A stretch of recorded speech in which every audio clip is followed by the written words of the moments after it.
El gozo del Señor es nuestra fuerza. Hemos leído el día de ayer Nehemías capítulo 8 y pudimos ver cómo Dios en su misericordia convirtió la tristeza del pueblo en un gran gozo, en una gran alegría, en una gran fiesta. Al principio ellos se reúnen como un solo hombre, dice la palabra, a escuchar la lectura de la ley de Dios y se reúnen desde el amanecer hasta el mediodía. Les leían la palabra del Señor y ellos lloraban. ¿Por qué lloraban? Porque se daban cuenta cuánto se habían apartado, cuánto se habían alejado de Dios, cuánto habían desobedecido la ley de Jehová. Y eso trajo un profundo dolor, llanto, quebranto en todo el pueblo. Pero los líderes les animan a que dejen de llorar. ¿Por qué? Porque el Señor les ha permitido regresar a Jerusalén y ellos empiezan un proceso de restauración. Entonces ellos se arrepienten, lloran al Señor, pero luego todo eso se convirtió en un gran gozo, en una gran alegría. Empezaron a realizar las fiestas solemnes, practicaron esas fiestas de tabernáculos y todo el pueblo se alegró. Dios restaura, Dios nos cambia, Dios nos transforma y esa fuerza que el Señor nos da, ese gozo de nuestra salvación, no es por nuestra fuerza, es un regalo divino. A través de la fe y de la gratitud podemos nosotros gozar de este don tan hermoso. Esa fe que sobrepasa todo entendimiento, aún en medio de las pruebas.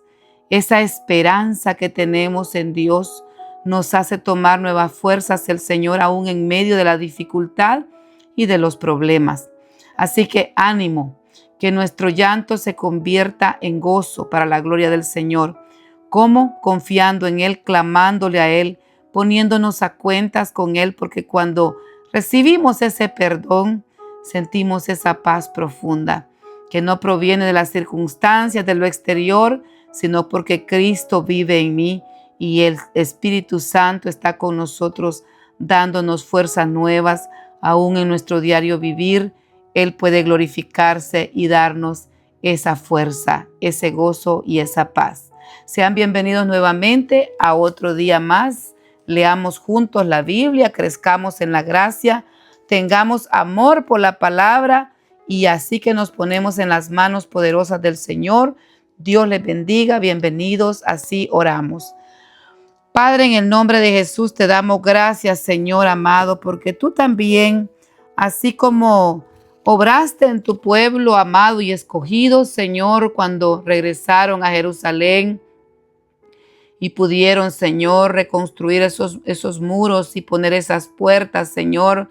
Ellos pudieron escuchar tu ley preciosa, Señor. Al principio lloraron con quebranto porque sabían, Señor, cuánto habían fallado, como nosotros seguimos fallando porque somos carne, porque somos débiles, porque somos polvo, Señor amado. Pero tú, Señor, nos has perdonado y has convertido, Señor, ese lamento en gozo, en gratitud, Señor, en alegría, en celebración, Señor, cada culto que te damos, cada alabanza que te cantamos. Cuando estamos delante de tu presencia, amado Dios, podemos sentir, Señor, el poder de tu Espíritu Santo. Podemos sentir que tu divina gracia nos envuelves tú, Señor amado, con tu dulzura y con tu poder, Espíritu de Dios. Te suplicamos que nos sigas ayudando, Señor. Te suplicamos que nos sigas, Señor Dios mío, trayendo ese gozo, Señor amado, dándonos esa fe, Señor, manteniéndonos firmes hasta el final, Señor. Tú nos das esa paz, Señor, Dios mío, en la prueba. Tú nos das fuerza, Señor, en el cansancio diario. Tú haces la obra, Señor, en nuestro interior. Esa paz nos sostiene, Señor amado. Oh bendito Rey de Gloria, aún en los momentos difíciles, Señor, tú haces la obra, maravilloso Dios. En ti seguimos confiando y esperando, Señor. Así ponemos en tus manos este tiempo de lectura, amado Padre, que sea de bendición para aquellos también que van a escuchar este video, Padre Santo, van a ver, Señor bendito Dios, este tiempo de lectura, que se van a unir, Señor, a leer la palabra. Bendice a cada alma, Señor, rescata las almas, rescata las vidas, Señor, guárdalas para ti, Señor, restaura, Señor amado, los matrimonios, los ministerios. Restaura, Señor, tu pueblo, restaura, Señor amado, en el nombre de Jesús. Toda gloria sea para ti. Amén y amén. Gloria a Dios. Así, amados hermanos, ya nos hemos puesto en las manos del Señor. Damos gracias a Dios y seguimos viendo. La primera sección también es previo a la lectura que leímos ayer. Hemos estado leyendo este precioso libro histórico, vamos aprendiendo. No solo es historia por tener conocimiento, sino que Dios en su gran bondad nos deja gran aprendizaje, lecciones. Es un tesoro realmente la palabra del Señor, y el Espíritu Santo nos está enseñando varios temas. Así que vemos en el capítulo número 7 que se narra el fin de la reconstrucción de los muros de Jerusalén, la colocación, ¿verdad?, de las puertas, pero luego de todo eso físico vino una organización práctica en el pueblo del Señor. Nehemías asegura primero la seguridad física de la ciudad, pero luego él se da la tarea de parte del Señor de nombrar líderes confiables, porque también tenía que registrarse también las familias, había que organizarse para que siguieran funcionando la sociedad de los que estaban ahí ya empezando nuevamente, ¿verdad? Luego viene esta parte de trabajar en la seguridad y en el orden de Jerusalén. En las puertas se pusieron, ¿verdad?, los guardas, asignados porteros. También se asignaron otras tareas como los cantores y los levitas. También, como vimos en Nehemías, con la ayuda del Señor, identifica líderes de confianza y ahí nombra a su hermano Hananí y a Hananías como jefes de la fortaleza. ¿Por qué? Porque leímos que eran hombres fieles y temerosos de Dios. Esa es una característica muy importante en las personas que se les va a dar cargos de confianza, cargos que realmente requieren un gran esfuerzo para que realmente la obra del Señor esté dirigida por hombres temerosos de Dios, por hombres fieles, hombres que han sido probados primeramente en su fidelidad. Luego pudimos leer también las reglas de vigilancia. Ordena que las puertas se abran tarde y se cierren temprano con vigilancia fija. Todo el tiempo, es decir, tenía que estar pendiente quién entraba, quién salía, cómo se iban a cerrar, porque eso iba también a ayudar a la protección del pueblo. Aunque la población en aquel momento, leímos, era muy poca, se ve que la ciudad es grande y ancha, pero hay poca gente porque las casas no habían sido reedificadas. Estaba alrededor ya las murallas, que fueron terminadas en 52 días de una manera milagrosa, rápida, pero había mucho trabajo todavía que hacer. Además de esto, paralelamente se empezó a llevar registro de las genealogías, muy importante, porque hemos venido leyendo también cada tribu tenía una tarea asignada, un rol dentro de la sociedad, y también en el trabajo del tabernáculo se tenía que identificar los orígenes, el registro de cada familia, y Dios pone en el corazón de Nehemías reunir a todos los nobles del pueblo y al pueblo para registrar, ¿verdad?, sus genealogías, todos sus antepasados, sus casas paternas, y también tener la identidad y el origen. Se encuentra el registro también de los que volvieron en el primer grupo, porque fueron 3 grupos que vinieron de los que fueron exiliados a Babilonia. El primer grupo, como hemos leído, vino con el líder Zorobabel en una primera instancia, y se encuentra ese registro de los primeros que vinieron del cautiverio. Y la cifra total del grupo original de los repatriados sumaba 42.360 personas, sin contar los siervos y los cantores. Así que pudimos ver también, además, que hubo ofrendas para la obra, aporte voluntario. Todo tiene que ser voluntario, no impuesto, porque Dios ama al dador alegre. Tiene que darse con alegría lo que se da para el Señor. Así que vemos como el gobernador, los jefes de familia y el pueblo dan oro, dan plata y también dan ropa para la obra del templo. Y se comprometen también con ofrendas y el sostenimiento para que esto funcione también. Las ofrendas muestran el compromiso de la población de la comunidad restaurada con la casa de Dios y el nuevo comienzo espiritual, porque toda obra terrenal requiere también recursos.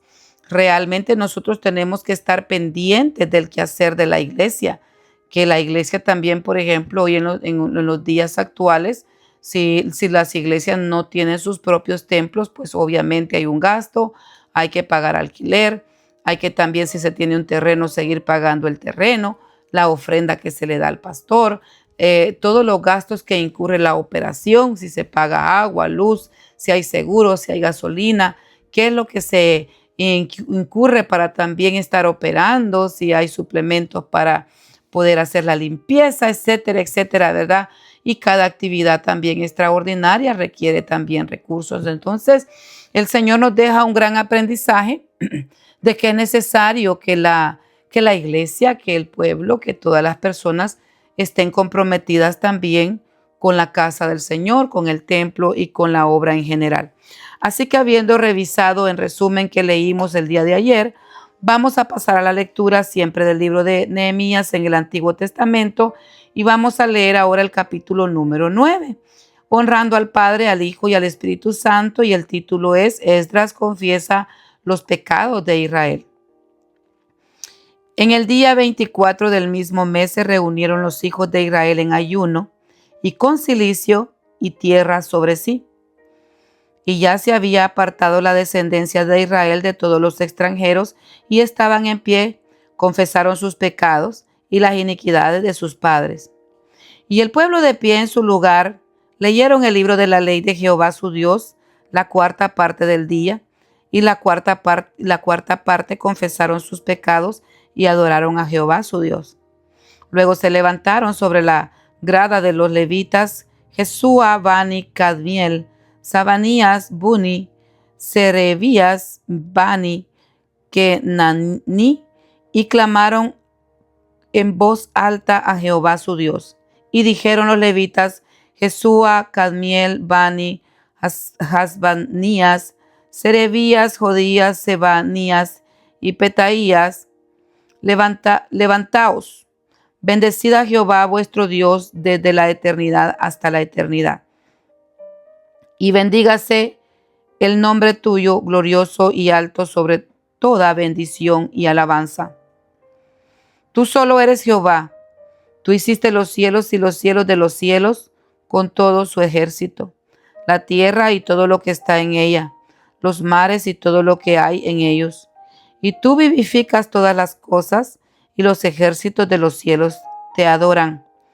Tú eres, oh Jehová, el Dios que escogiste a Abraham y lo sacaste de Ur de los Caldeos y pusiste el nombre de Abraham. Y hallaste fiel su corazón delante de ti. E hiciste pacto con él para darle la tierra de los cananeos, del eteo, del amorreo, del fereceo, del jebuseo y del gergeseo, para darla a su descendencia, y cumpliste tu palabra porque tú eres justo. Y miraste la aflicción de nuestros padres en Egipto, y oíste el clamor de ellos en el Mar Rojo. E hiciste señales y maravillas contra Faraón, contra todos sus siervos y contra todo el pueblo de su tierra, porque sabías que habían procedido con soberbia contra ellos, y te hiciste nombre grande como en este día. Dividiste el mar delante de ellos y pasaron por medio de él en seco, y sus perseguidores echaste en las profundidades como una piedra en profundas aguas.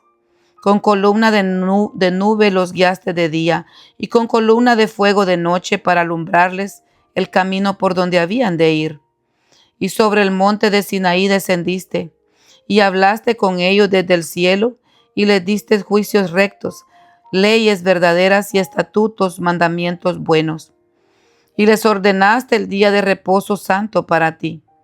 Y por mano de Moisés tu siervo les prescribiste mandamientos, estatutos y la ley. Les diste pan del cielo en su hambre, y en su sed les sacaste agua de la peña. Y les dijiste que entrasen a poseer la tierra por la cual alzaste tu mano y juraste que se la darías. Mas ellos y nuestros padres fueron soberbios y endurecieron su cerviz y no escucharon tus mandamientos. No quisieron oír ni se acordaron de tus maravillas que habías hecho con ellos. Antes endurecieron su cerviz en su rebelión, pensaron poner caudillo para volverse a servidumbre. Pero tú eres Dios que perdonas, clemente y piadoso, tardo para la ira y grande en misericordia, porque no los abandonaste. Además, cuando hicieron para sí becerro de fundición y dijeron, este es tu Dios que te hizo subir de Egipto, y cometieron grandes abominaciones, tú, con todo, por tus muchas misericordias no los abandonaste en el desierto.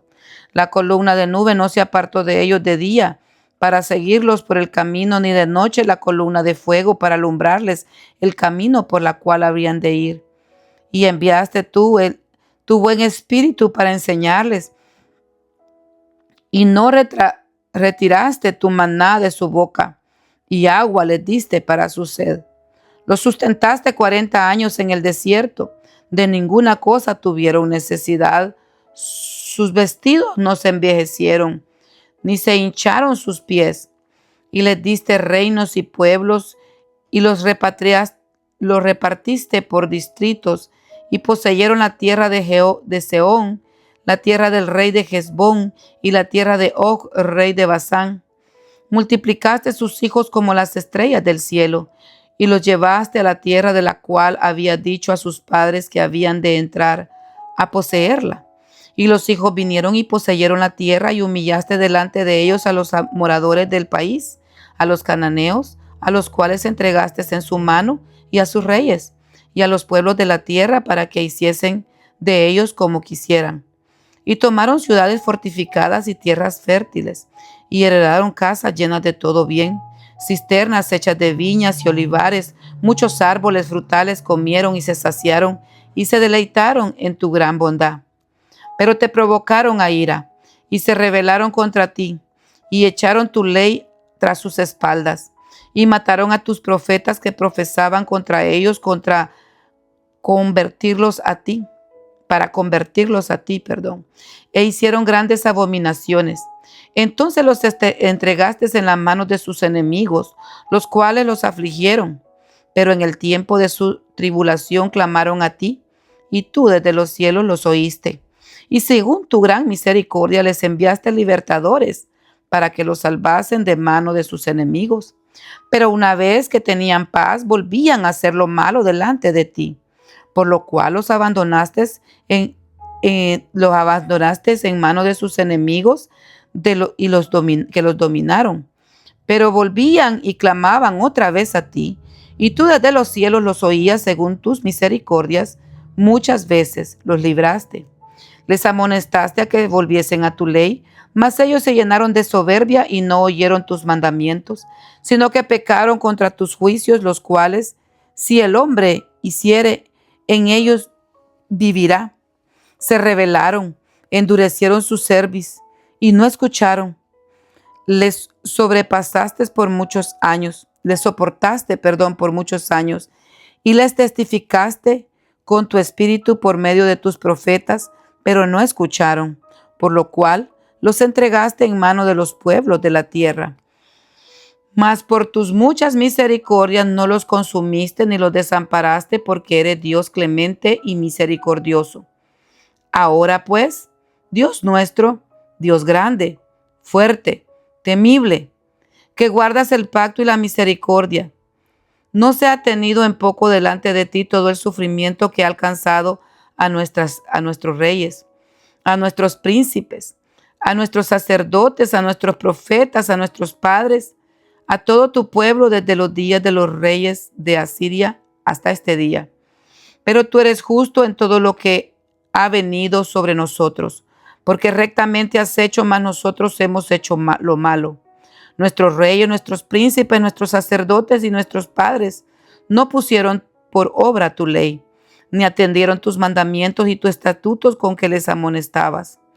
Y ellos, en su reino y en su mucho bien que les diste, y en la tierra espaciosa y fértil en que tragaste delante de ellos, no te sirvieron, ni se convirtieron de sus malas obras.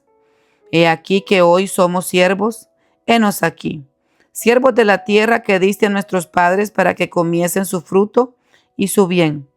Y se multiplica su fruto para que los reyes que has puesto sobre nosotros por nuestros pecados, quienes se enseñoreaban de nuestros cuerpos y sobre nuestros ganados conforme a su voluntad, y estamos en grande angustia. Pacto del pueblo de guardar la ley el versículo 38 y luego pasamos inmediatamente al capítulo número 10.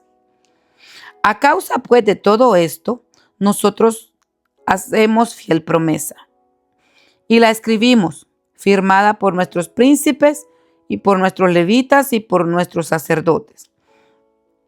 Los que firmaron pues Nehemías el gobernador, hijo de Jacalías, y Sedequías, Seraías, Azarías, Jeremías, Pasur, Amarías, Malquías, Hatús, Sebanías, Maluc, Harim, Meremot, Obadías, Daniel, Ginetón, Baruch, Mesulán, Abías,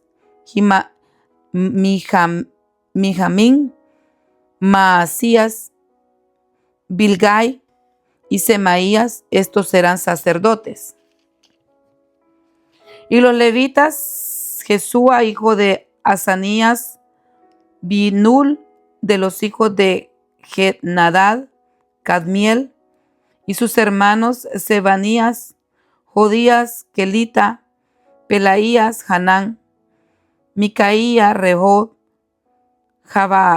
Hasabías, Secur, Serebías, Sebanías, Jodías, Bani, Beninu, los cabezas del pueblo, Paros, Pahat Moab, Elán, Satu, Bani, Buni, Asgad, Besbai, Adonías, Bigbai, Adín, Ater, Ezequías, Azur, Jodías, Hasum, Besaí, Harif, Anatot, Nebai, Macpías, Mesulán, Gesir, Mesasabeel, Sadoc, Hadúa, Pelatías, Hanán, Ananías, Oseas, Hananías, Jabud, Jalojes, Pijad, Sobek, Jerún, Jebasá, Maasías, Agías, Hanab, Anán,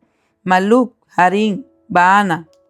Y el resto del pueblo, los sacerdotes, levitas, porteros y cantores, los sirvientes del templo y todos los que se habían apartado de los pueblos de las tierras de la ley de Dios, con sus mujeres, sus hijos e hijas, todos los que tenían comprensión y discernimiento, se reunieron con sus hermanos y sus principales para protestar y jurar que andarían en la ley de Dios, que fue dada por Moisés, siervo de Dios, y que guardarían y cumplirían todos los mandamientos, decretos y estatutos de Jehová nuestro Dios, y que no daríamos nuestras hijas a los pueblos de la tierra, ni tomaríamos sus hijas para nuestros hijos.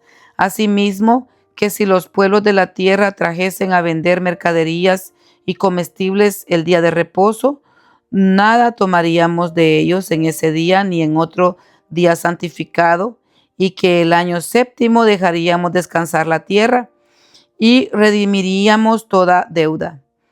Nos impusimos además por ley el cargo de contribuir cada año con la tercera parte de un ciclo para la obra de la casa de nuestro Dios, para el pan de la propiciación, para la ofrenda continua, para el holocausto continuo, los días de reposo, las lunas nuevas, las festividades, para las cosas santificadas y los sacrificios de expiación por el pecado de Israel y para todo el servicio de la casa de nuestro Dios.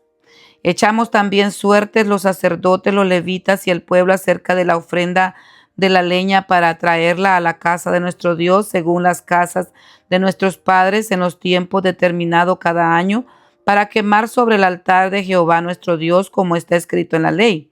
Y que cada año traeríamos a la casa de Jehová las primicias de nuestra tierra y las primicias del fruto de todo árbol. Asimismo los primogénitos de nuestros hijos y de nuestro ganado, como está escrito en la ley, y que traeríamos los primogénitos de nuestras vacas y de nuestras ovejas a la casa de nuestro Dios, a los sacerdotes que ministran en la casa de nuestro Dios. Que traeríamos también las primicias de nuestras masas y de nuestras ofrendas y del fruto de todo árbol y del vino y del aceite para los sacerdotes y las cámaras de la casa de nuestro Dios, y el diezmo de nuestra tierra para los levitas, y que los levitas recibirían la décima de nuestras labores en todas las ciudades. Y que estaría el sacerdote hijo de Aarón con los levitas cuando los levitas recibiesen el diezmo, y que los levitas llevarían el diezmo del diezmo a la casa de nuestro Dios, a las cámaras de la casa del tesoro. Porque las cámaras del tesoro han de llevar a los hijos de Israel y los hijos de Leví la ofrenda de grano y de vino y de aceite, y ahí estarán los utensilios del santuario y los sacerdotes que ministran, los porteros y los cantores, y no abandonaremos la casa de nuestro Dios. Qué hermoso. Ellos estaban conscientes de toda la actividad que se tenía que realizar y se comprometieron primeramente a cumplir la ley y luego a estar atentos a lo que concierne a la casa del Señor. Qué bendición. Gloria sea a Dios. Así que vamos ahora a pasar al Nuevo Testamento. Hemos llegado al día de lectura 223. Y hoy nos corresponde leer el capítulo número 7, no sin antes verificar con la ayuda del Espíritu Santo que leímos ayer. Bendito Dios. El capítulo número 6 de Hebreos nos llama a los creyentes a dejar ya de ser niños, en otras palabras, a crecer, a madurar. Tenemos que dejar de solo estarnos conformando con la enseñanza básica de la fe. Tenemos que madurar espiritualmente. También el Señor, en lo que leímos, nos advierte con firmeza sobre el peligro de alejarse de Cristo, y también nos asegura que la promesa de Dios es fiel y firme porque tenemos una esperanza sólida en Jesús. Así que el llamado a la madurez espiritual es muy importante. Nosotros tenemos que ver, la madurez espiritual no es sinónimo de cuántos años nosotros tenemos en el Evangelio, porque muchas veces nosotros hemos cometido el pecado de que hemos hecho votos con el Señor de seguirle, de servirle, pero nosotros no nos hemos afirmado. Muchas veces hay muchos simpatizantes nada más del Evangelio, visitantes de la iglesia, pero no hay comprometidos. No hay un compromiso como el pueblo se estaba comprometiendo. Acabamos también de leer eso, que el pueblo se comprometió en todo, primeramente a guardar la ley y segundo a estar pendiente de todo el quehacer de la casa del Señor, de los sacrificios, de quienes iban a ministrar, de sostener los levitas, de todo eso era toda una bendición en la cual el pueblo participaba con gozo. Entonces nosotros podemos ver de que realmente nosotros tenemos que madurar. Dios quiere que crezcamos. Todo lo que se estanca está condenado a morir. Eso es en todo, en lo físico también. Por ejemplo, vemos el agua, se estanca, no fluye, ahí se va poniendo verdosa, amarillosa, hasta que aquello se hace un desastre. Entonces tiene que fluir. Nosotros tenemos que también crecer, no estancarnos, sino que ir creciendo en la madurez. ¿Y cómo? A medida que nosotros propongamos en nuestro corazón. Primero es una decisión, una determinación. Ya no contaminarme con las cosas del mundo. ¿En qué invertimos nuestro tiempo si nosotros hacemos cuenta? ¿Cuánto tiempo invertimos en estar viendo las redes sociales? ¿Cuánto tiempo invertimos en estar viendo tal vez televisión, en programas, en series, en cosas que realmente es entretenimiento? Y la misma palabra nos dice, no es edificación, nos entretiene, nos distrae, nos viene a estorbar a nuestro avance. Si nosotros ese tiempo lo dedicáramos a la lectura de la palabra, a la oración, a predicar, a nosotros venir a estar con el Señor, en realidad nosotros creciéramos más rápido. Porque alguien que no se alimenta se va a ir debilitando. Y así es también en lo espiritual. Tenemos que llenarnos de la palabra del Señor. Muchas personas llegan a los pies de Cristo y están en su primer amor y se ponen una firmeza de leer, de orar y van creciendo como aquellos arbolitos que les ponen abono rápido. Rápido se va viendo el crecimiento, se va viendo esa pasión por las cosas del Señor, se va viendo una gran bendición. Perdón, hermanos, que me está entrando una llamada. Pero, hermanos amados, y a veces nosotros podemos ver personas de años y no han crecido. En realidad, ¿de qué nos estamos llenando como vasijas? ¿De qué nos estamos llenando? Como vasijas, como barro en sus manos. Tenemos que ser formados, tenemos que ser realmente moldeados, tenemos que ser pasados por el fuego, tenemos que recibir esa llenura. Pero si nosotros para recibir esa llenura tenemos que vaciar todo lo que traíamos del mundo y recibir esa llenura para poder nosotros repartir. Bendito Dios, porque no podemos dar lo que no tenemos y el único que nos puede ayudar es el Señor. Nos ha dejado la palabra y su Espíritu Santo. Así que tenemos que disponernos para cumplir este llamado a la madurez espiritual. Entonces vamos a ver que siempre la fe es importante. Se menciona también primeramente, pues obviamente el arrepentimiento, la fe en Dios, los bautismos, la imposición de manos, la resurrección y el juicio eterno son temas básicos y el Señor nos invita a seguir escudriñando aún más y más y más en todos y cada uno de los temas, avanzar y buscar una fe más madura y más completa. También en lo que leímos hay una advertencia sobre la apostasía y este peligro es real. Nos hablaba la palabra de quienes han escuchado la palabra, la prueban, pero deciden deliberadamente rechazarla por completo. ¿Qué más podemos hacer? Porque sin fe es imposible agradar a Dios y la incredulidad endurece el corazón de la persona y no le agrada al Señor. La incredulidad es un pecado porque estamos desconfiando de Él, de su poder. Así que también nos explica que apartarnos de Cristo de esa forma cierra la posibilidad al arrepentimiento. Y si no hay arrepentimiento, no nos volvemos al Señor. Dios quiere ayudarnos, pero nosotros tenemos también que disponernos y tomar la decisión de vida de seguirlo a Él. Dios busca ese fruto espiritual, así como la tierra produce por un lado espinos, pero también produce frutos dulces y buenos. También vemos que la mano del Señor nos dice que nosotros tenemos que producir buenos frutos. Bien, mis amados, sigue queriendo entrar una llamada. Espero no se corte el video porque después, la gloria sea al Señor, yo he sentido no editar, a menos que pase algo extraordinario, corto y pego o algo, pasa algo, pero trato de que el Señor sea que nos ayude a fluir en esa naturalidad, en el Espíritu Santo, sobre todo con esa gracia, con esa unción, con ese denuedo. Así que vamos a continuar. Bendito Dios. Así que vamos a leer el capítulo número 7 y vemos que el título en Hebreos acá es el sacerdocio de Melquisedec. Siempre la palabra del Señor la leemos honrando al Padre, al Hijo y al Espíritu Santo. Porque este Melquisedec, estamos en Hebreos, gloria a Dios, Nuevo Testamento, capítulo 7, el sacerdocio de Melquisedec. Porque este Melquisedec, rey de Salem, sacerdote del Dios Altísimo que salió a recibir a Abraham, que volvía de la derrota de los reyes y le bendijo, a quien asimismo dio a Abraham los diezmos de todo, cuyo nombre significa primeramente rey de justicia y también rey de Salem, esto es, rey de paz, sin padre, sin madre, sin genealogía, que ni tiene principio de días ni fin de día, sino hecho a semejanza del Hijo de Dios, permanente sacerdote para siempre. Considerad, pues, cuán grande era este, a quien aún Abraham, el patriarca, dio diezmo del botín.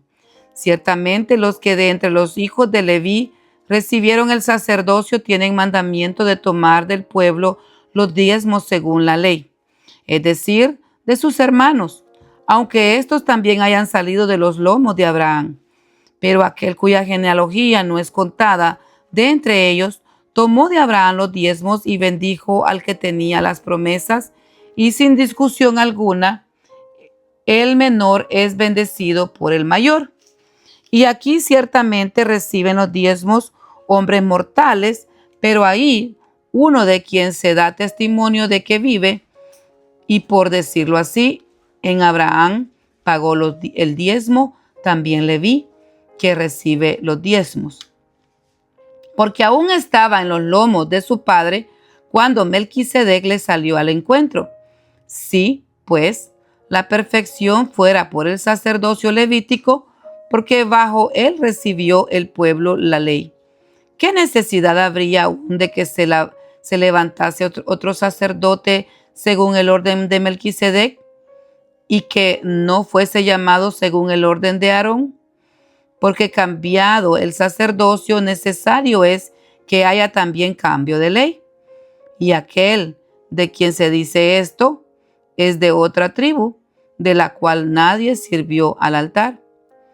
Porque manifiesto es que nuestro Señor vino de la tribu de Judá, de la cual nada habló Moisés tocante al sacerdocio.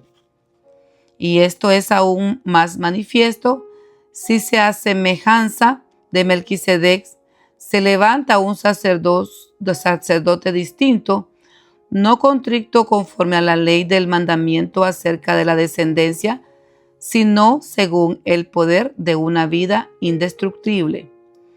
Pues se da testimonio de él: tú eres sacerdote para siempre, según el orden de Melquisedec. Queda, pues, abrogado el mandamiento anterior a causa de su debilidad e ineficacia, pues nada perfeccionó la ley, y la introducción de una mejor esperanza por la cual nos acercamos a Dios. Y esto no fue hecho sin juramento, porque los otros ciertamente sin juramento fueron hechos sacerdotes, pero este, con el juramento del que le dije, juró el Señor y no se arrepentirá: tú eres sacerdote para siempre, según el orden de Melquisedec. Por tanto, Jesús es hecho fiador de un mejor pacto, y los otros sacerdotes llegaron a ser muchos debido a que por la muerte no podían continuar. Mas este, por cuanto permanece para siempre, tiene un sacerdocio inmutable, por lo cual puede también salvar perpetuamente a los que por él se acercan a Dios, viviendo siempre para interceder por ellos. Porque tal sumo sacerdote nos convenía: santo, inocente, sin mancha, apartado de los pecados.